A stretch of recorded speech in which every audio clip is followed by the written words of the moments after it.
Comme on disait, Anthony sortait d'une défaite vraiment difficile. Prochain combat. Par KO, un striker précédent. Une autre défaite par guillotine, si je dis pas de bêtises. Et il a fait un très bon retour. Il représente le FFA. Veuillez accueillir comme et on commence les combats professionnels, début des combats professionnels. Naïm Abdul Gafour, combattant afghan qui s'entraîne à Vitry-sur-Seine à la FFA de Mathieu Nicourt. Un combattant très dur au mal.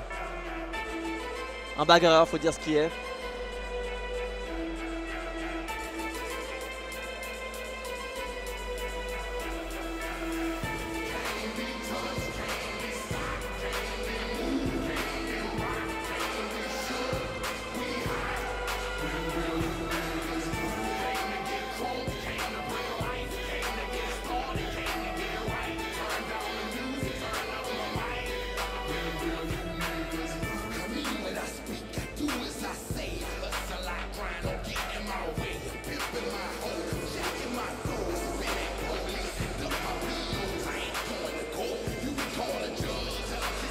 Premier combat pro, comme je le disais, on voit Naïm rentrer avec Abdellah Belaoui dans son coin, combattant pro de 57 kg de la Fight Academy.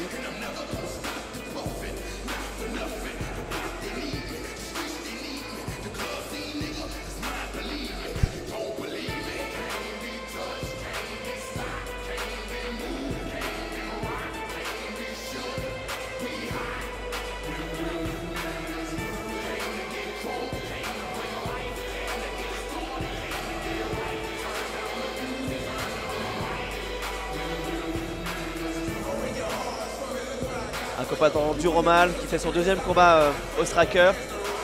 Le premier combat, il avait perdu à la décision contre Alisson Silva. Et il revient là, il avait pris des coups très durs, il avait en mis des très durs aussi. Un combat très engagé, et c'est un combattant très engagé. Et je pense qu'on peut s'attendre à des étincelles ce soir. Il a un beau fusil. Ouais. Visuellement, il a l'air très dur en tout cas. Ouais. Naïm Abdul Gafour. C'est quoi, c'est un style grappleur, un style... Un style bagarre. Très clairement. Il représente le fight. Il avance sans jamais s'arrêter. Et on voit des gauches-droites. C'est pathétique, mais c'est très dur à arrêter. Il encaisse, il s'en fiche. Il bronche pas. Et on a vu des champions à l'UFC qui n'étaient pas des techniciens. C'est pas nécessaire forcément pour arriver à très bon niveau.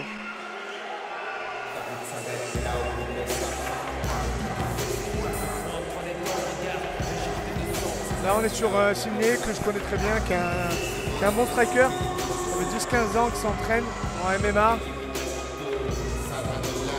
On peut donc s'attendre à un combat plutôt debout. Je pense que ouais, c'est un combat un peu plus debout de sa part. Après, son adversaire, je pense qu'il va vouloir l'amener au sol faire du MMA. Hein. Après là on est en MMA, il faut s'amuser, il faut se faire plaisir. Surtout là c'est professionnel. Je pense que c'est le premier combat pro. Premier combat pro ce soir. On va sentir les tibias sans protection. Ah, j'aimerais pas être à leur place. Et c'est pour ça que je suis pas à leur place d'ailleurs. J'aimerais être à leur place. On n'a pas les mêmes envies. Je suis bien content d'être là. Mais je pense sincèrement que Naïm ne va pas tenter la lutte. Moi je le vois vraiment rester debout et échanger debout et rester à proposer un combat dur à la dureté et voir si qui du technicien ou du bagarreur va réussir à l'emporter à imposer son style. C'est ça. Donc là on part sur un technicien contre un bagarreur. C'est ça. Et on sait qu'en MMA tout peut arriver. Ah ça c'est sûr. Avec des petits gants. Petits gants, deux gars qui cognent dur malgré leur catégorie de poids. Vraiment je pense qu'il ne faut pas cligner des yeux. En plus 3x5. Des plus sur du 3x3. Vraiment plus de protège tibia, des plus petits gants. On monte encore d'un niveau. Ça représente le sud là avec la musique de la part de Sidney. Il montre qu'il est à domicile. Et comme on disait, un Sidney, frère de Idriss Mouravili qui était dans le coin de Tony et Tom Di Gasparo, qui a combattu au précédent striker. On aura donc eu les deux frères Di Gasparo et les deux frères Mouravili au sein du striker. Et lui aussi à domicile du coup, pour représenter Toulon. Mesdames et messieurs, c'est le premier combat pro de la soirée. Et dans le coin bleu, nous avons un combattant qui accuse 0 victoire pour 2 défaites. Il représente le FFA, Naïm Abdul-Yakou. Et dans le coin rouge, son adversaire, il accuse une victoire. Il représente le Fight Boss, mesdames et messieurs, Sidney Mouravili. C'est pour un combat en 3 fois 5 minutes, arbitré par monsieur Zitouni Monji.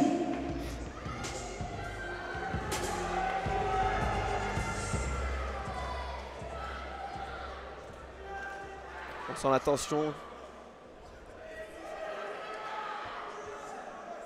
Ça devient déjà nettement plus sérieux. Les défaites n'ont pas la même valeur et les victoires non plus quand on passe du professionnel à de l'amateur. Enfin de l'amateur à du professionnel plutôt. Allez, c'est parti.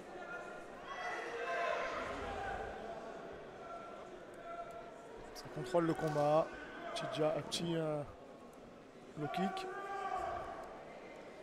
Sidney a tout intérêt à faire un combat technique, varier les zones de frappe, jouer sur les low kicks. Tandis que Naïm doit mettre la pression, essayer de le contrer fort avec ses poings. On sent qu'Abdul il veut aller, voilà, il veut aller à la bagarre. Ça se voit direct. Comme j'ai dit, hein, c'est un combattant technique contre un gros bagarreur. Ça se voit que. Il a les mains lourdes. Ça se voit. Ouais. Et Sidney il a les jambes vives. Et il marque les points en fait. Il marque les points et il bouge un petit peu. Il prend son temps. Et la cage est très grande. C'est une très grande cage pour des événements comme ça de MMA. Surtout dans les petites catégories. Ouais. Hop là. Et au final, ouais. Il nous a fait mentir. Exactement. Voilà, ça c'est du vrai MMA. Voilà, il s'est jeté, il a mis au sol. Et typiquement sur quelqu'un comme ça qui se livre fort sur ses frappes parce qu'il essaie de mettre de l'intensité maximum, et ben on descend en dessous et forcément le poids n'est plus bien réparti. On peut amener au sol même un très bon lutteur s'il est trop engagé sur son overhand ou sur un crochet libre avant. Voilà, et là c'est travail hein, au foie, à la tête. Ah, ça travaille. Naïm qui a peut-être commencé à chercher la cage pour se relever. Ah, il veut tenter le triangle. Le triangle. Hop là. À premier round, tenter le triangle, c'est un peu complexe.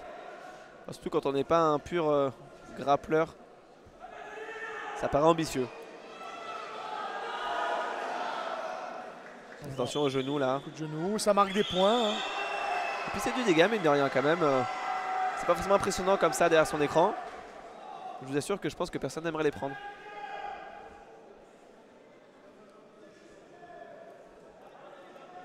Sidney va devoir libérer son coude. Voilà. Dès qu'il libère son coude, ce sera déjà nettement plus compliqué pour Naïm. Voilà, il veut se relever. Parce qu'il va vouloir arracher la Kimura. On sait que c'est un combattant puissant physiquement. Ça ne m'étonnerait pas qu'il ait un avantage de force brute sur Sidney. Mais c'est bon. Sidney n'a pas eu peur du tout. Il a géré ça. Il va jouer le cache contrôle. Il a un chemin vers le dos là, Sidney. Naïm qui devrait replacer son bras peut-être en overhook pour éviter de donner son dos. Magnifique, exactement. c'est magnifique. Exactement. Il a pris le dos. Sidney montre que c'est un bon lutteur aussi. Beaucoup de genoux. C'est technique à la cage, mais on sent que je pense que Naïm a un léger avantage de force peut-être. Ah, c'est reparti. C'est là où il faut montrer qui est le meilleur. Voilà, ça remonte un petit low kick. Je pense que Sidney va gagner les minutes, mais Naïm peut gagner les secondes. Sur une grosse frappe, il peut changer le cours du combat. Ouais, il a touché en jab. Mais je l'imagine mal dominer sur les échanges sur le long terme parce que Sidney elle a vraiment au-dessus techniquement sur le striking.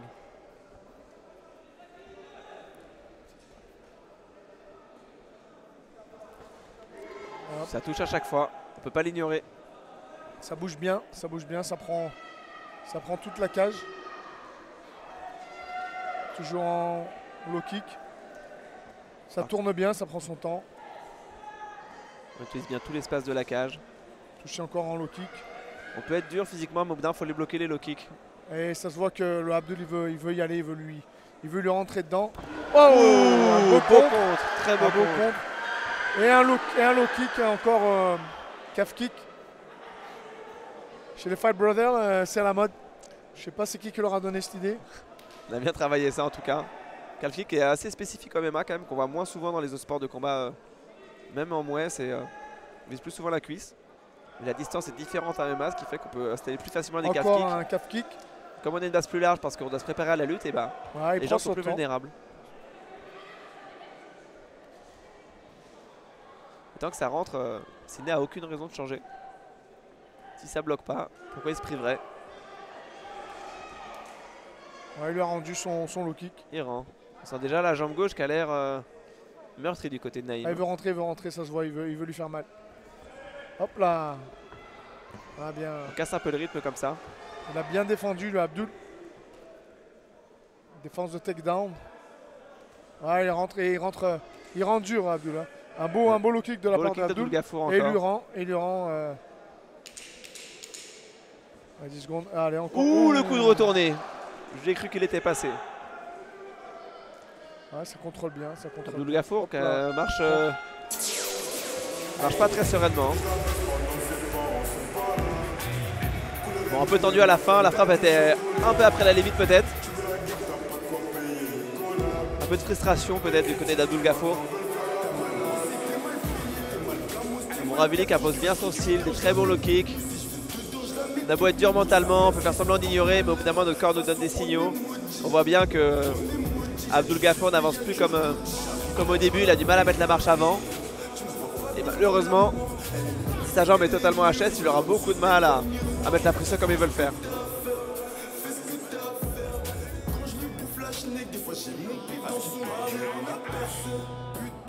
Des fois j'oublie qui je suis, mais je m'en souviens vite quand je croise un groupe de gros personnes. Putain, des fois j'oublie. On va trouver des ajustements des deux côtés. Mourabili n'a pas trop de raison de changer quoi que ce soit pour l'instant, tant que ça marche. Est-ce que Naïm va trouver une solution là-dessus? Est-ce qu'il va pouvoir rentrer en anglais sur ses kicks? Est-ce qu'il va pouvoir bloquer les calf kicks? Est-ce qu'il va peut-être changer de direction en lutte? On va voir qu'est-ce qu'il nous propose. Enfin, ce qu'il nous propose, pardon. Ouais, on le sent, il veut un peu plus rentrer, il veut un peu plus bloquer la cage. Bloquer les espaces. Exactement. Couper les angles.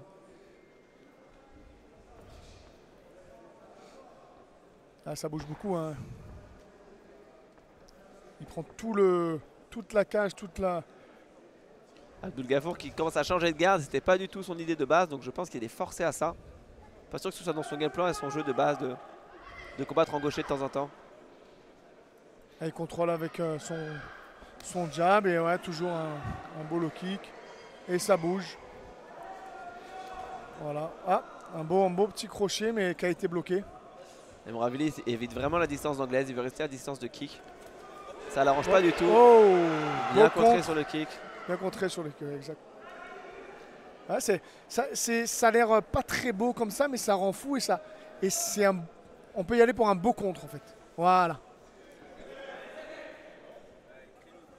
Parce que l'adversaire peut s'énerver et vouloir aller rentrer trop fort. Et c'est là où il va rentrer encore et le ramener au sol. Exactement. Ou le contrer. Il crée de la frustration et il va finir par trop se livrer. Exactement. Et Abdul Gafour doit... Ah, voilà, comme j'ai dit tout à l'heure. Exactement. On a un commentateur qui voit dans le futur, c'est un peu de la triche, désolé. Hein. Et la mène au sol. Et un bon scramble de la part de Abdul. Très beau scramble. Il n'y a pas de domination nette de l'un ou de l'autre au sol. Légère domination en lutte de la part de Mourabili, mais j'ai l'impression que c'est plus parce qu'il domine tellement le striking qu'il a des meilleurs timings pour la lutte. Exactement, c'est le timing. Du coup, sa gestion de la distance lui permet d'avoir des très bons timings, d'avoir l'avantage là-dessus. Mais une fois que c'est à la cage, les luttes s'annulent plus ou moins.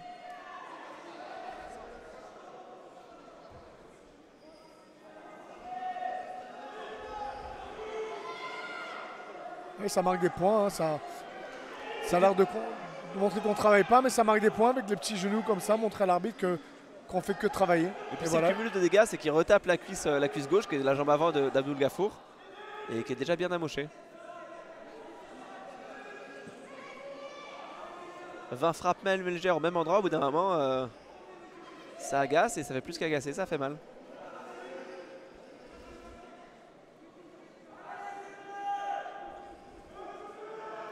Pour l'instant, il s'annule au clinch quand même. Ouais, Sydney prend le contrôle de la cage. Hein. Pas de frappe très significative au clinch. Pas de takedown non plus. L'arbitre demande de travailler un petit peu.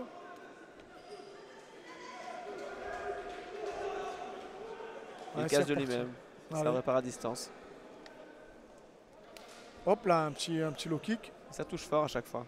Et ça bouge toujours. Voilà, comme on a dit, il essaye de frustrer son combattant pour qu'il rentre pour se jeter. Sidney est un combattant très expérimenté, hein, qui a fait pas mal de combats de kickboxing aussi. De Sanda. Il vient du Sanda. Hein. Un beau jab, beau low kick de la part de Abdul. Sanda, pour ceux qui ne connaissent pas, c'est un sport chinois qui ressemble beaucoup à MMA au final. Il y a des takedowns, du striking, il n'y a juste pas de sol. Ouais, et ça parle pas chinois. Et ça parle pas chinois. On a le droit de sortir aussi l'adversaire de la zone de combat pour gagner ses rounds.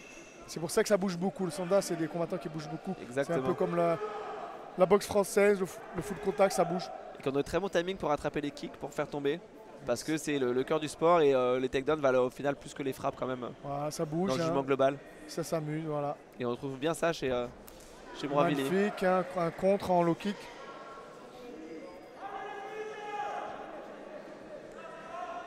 Voilà, ça prend son temps. Grande cage. On va pas se priver, on a de l'espace, on en profite. On occupe tout l'espace. Et Abdul essaie, voilà, il veut aller dur. Ah, un beau low kick de la part de Abdul. Ils sont lourds, c'est le kick, c'est pas Ouais. conventionnel. On sent que la jambe est lourde, qu'il y a tout le corps avec. Encore un beau petit low kick. Mais il se fait contrer, tout à l'heure il s'est fait contrer 2 fois. Il a pris 2, alors je sais pas si c'est des downs ou s'il a juste été déséquilibré. Là, Il il a faut bloqué. faire attention sur ses kicks. Ça y est, là, Abdul, il s'énerve. Là, il veut aller à la bagarre. Il essaie de le chercher. Il essaie de le bloquer. Ah, là, un beau crochet. Est-ce qu'il a Qui a été touché? bloqué. Je suis pas sûr. Non, il est juste plus déséquilibré qu'autre chose. Et voilà. Oh, hein, une belle droite, mais qui a été bloquée. Finalement, même en anglais, les frappes les plus dures ont été pour Moravili, hein, c'est largement. Voilà, vous avez vu, ça va à droite et ça va à gauche. Très belle gestion de l'espace. Ouais, ça prend Même l'espace. se frustre à essayer de couper les angles. Hein, beaucoup de genoux. Attention qu'on a un ascendant de force quand même du côté d'Abdul Gafour au clinch. J'arrive en faux, dans la chambre, j'ai coffré maman. Je suis dans les bails dans toutes les stores. Abdul, il veut aller à la guerre, même pendant la minute de repos. Allez, il voudrait faire comme aux anciens UFC, un seul round de 15 minutes, 20 minutes ou même sans limite de temps, je crois. Exact. Il n'est pas l'inter-round.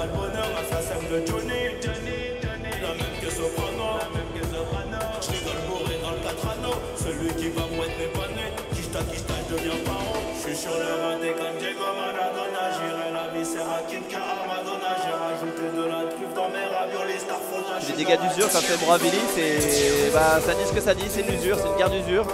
C'est de plus en plus mal et plus on prend et plus ils ont de revenir. Pranem a l'air d'avoir du punch, il frappe fort. Sur un coup tout peut revenir et je pense qu'il en a les moyens malgré tout.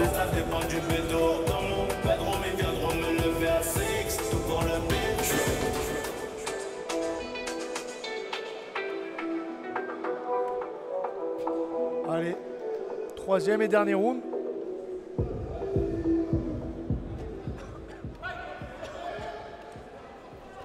Oh, beau low kick de la part de Abdul.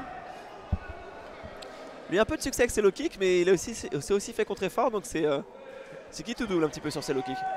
Et Sidney travaille son jab. Il contrôle la cage, voilà, il s'amuse, il travaille avec son jab. Le Et jab Abdul rentre, hein. veut lui rentrer dedans. Il y a très peu de Voilà, mots. et Attention à la bien guillotine tenté. quand même, attention à la guillotine. C'est engagé. Ouais. Ce sera un sacré ça va rentrer comeback. le bras, ça va rentrer le bras pour. Non, je pense que la guillotine. Oui, je pense que la guillotine.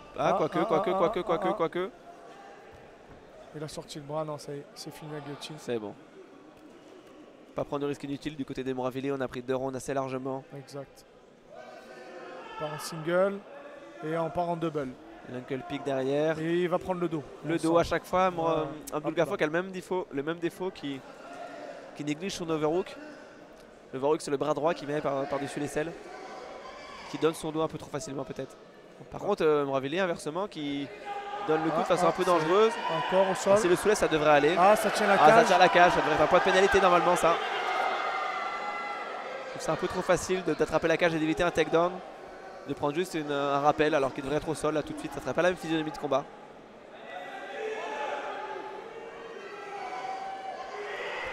Les arbitres manquent parfois de Allez. sévérité sur ces actions-là. Bel amené au sol. Belle amenée au sol. Ça marque des points, hein, c'est ça le MMA.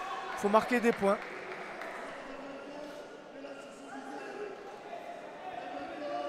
Voilà, son frère qui lui donne des conseils. Est-ce qu'Abdul Gafour aura le jus encore pour se relever? il fait des bons scrambles, hein. Il devrait encore tenter son scramble. Mais avec son bras gauche, il s'acharne sur quelque chose qui ne donne pas grand chose. Je ne vois pas trop à quoi ce qu'il cherche en forçant comme ça avec son bras gauche par en dessous. Il force et il utilise de la force. Un peu dans le vide à mon avis. Tant qu'on est au sol, ça permet d'éviter que l'autre descende dans les jambes, d'avoir ce crochet, enfin ce tête de roue fort avec le bras gauche, ce bras sous l'aisselle. Mais une fois qu'on est au sol, il ne sert plus à grand chose. Ça empêche un petit peu l'autre de travailler peut-être, mais... Ouais. Ça évite de trop perdre, mais ça fait pas gagner. Et ça nous évite de commenter aussi. Aussi. Ça... ouais,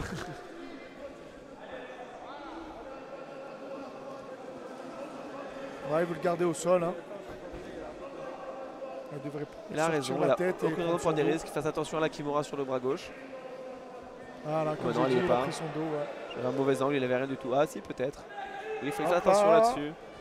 Kimura. La soumission des hommes forts, la Kimura. Hein. Ouais, et je pense que c'est lui l'homme fort dans la cage, enfin fort physiquement, on s'entend bien. Ouais. Ah, il tente toujours la même chose. Hein.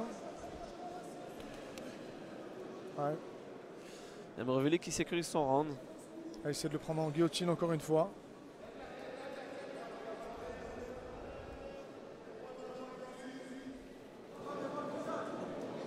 Il reste une minute 50. Petit coup de genou.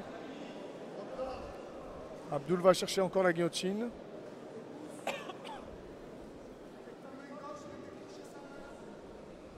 Là, de toute façon, c'est un petit peu comme la situation d'Acopian tout à l'heure, c'est qu'il a perdu les rounds et maintenant, à moins d'un petit coup de génie, ça va être dur de revenir. Wow. Ah, la guillotine s'engage quand même. Il devrait tout tenter sur la guillotine. Hein.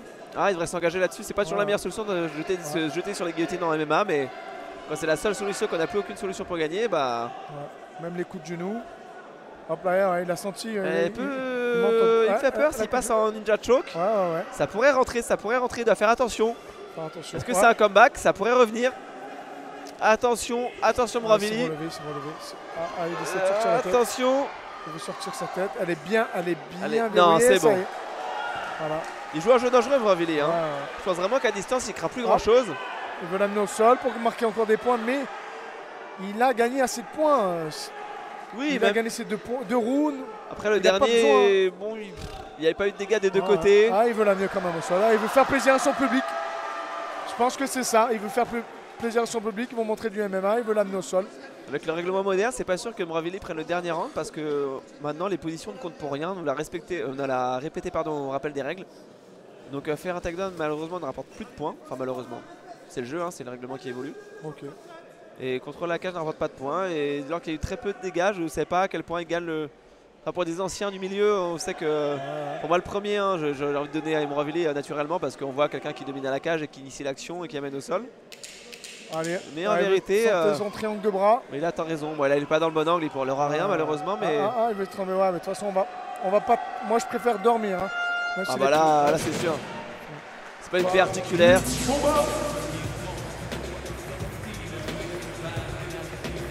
On a pris du plaisir. On s'est amusé, on a tenté des choses. Mravelli qui a changé de stratégie en cours de round. Je pense qu'il a sécurisé le troisième round, il n'a pas pris de risque, il avait 2 rounds sûrs. Il s'est dit si je vais au clinch, je vais pas me faire coucher, qui est son arme principale. Je ne serai pas à distance de crochet et je vais gagner mon combat assez sur moi, c'est ce qu'il a fait. C'était intelligent de sa part. Il est un peu chaud sur la guillotine quand même, la transition en ninja choke. Hein. Ninja choke c'est comme un étranglement arrière mais de face. Mais c'est passé. Très belle guillotine, hein. Elle était bien. Elle a fait peur, j'ai eu peur. Enfin j'ai eu peur. Non pas que je soutienne quelconque combattant, mais on a cru au comeback potentiellement. Ça aurait été une belle histoire, mais malheureusement je pense que la décision sera 30-27. Éventuellement à 29-28, mais on voit difficilement une autre issue. Moi je pense que Petit Frère veut grandir trop vite. Déclaré vainqueur de ce combat par décision partagée, le combattant côté rouge. Partagé. Alors là j'avoue qu'il faudra qu'on m'explique comment Abdul Gafour a gagné. Ça voudrait dire qu'un juge a donné le 3e round, ce que je peux entendre, si c'est sévère mais je peux l'entendre. C'est-à-dire qu'un juge a donné la round 1 ou 2 à Abdul Gafour et là j'avoue que c'est très étonnant parce que enfin, les low kicks c'est des dégâts, hein. Pas besoin de frapper en plein menton pour coucher quelqu'un. Ouais.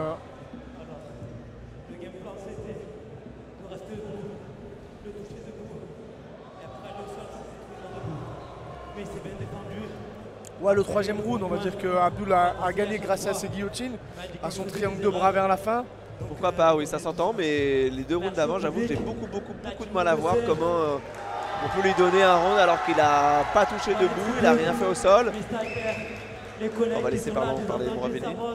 Olive, là-bas la famille, la chérie, la famille des poteaux, Universal Burger, les femmes.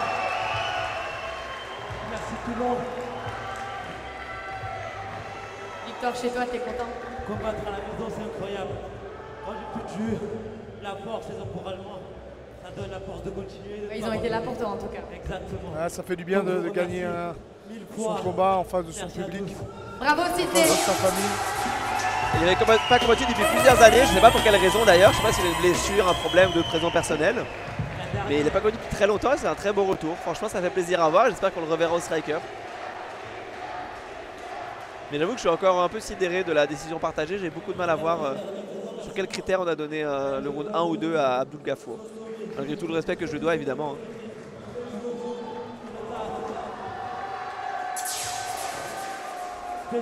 Spécial dédicace à mon frère Idriss qui a combattu au Striker à Paris.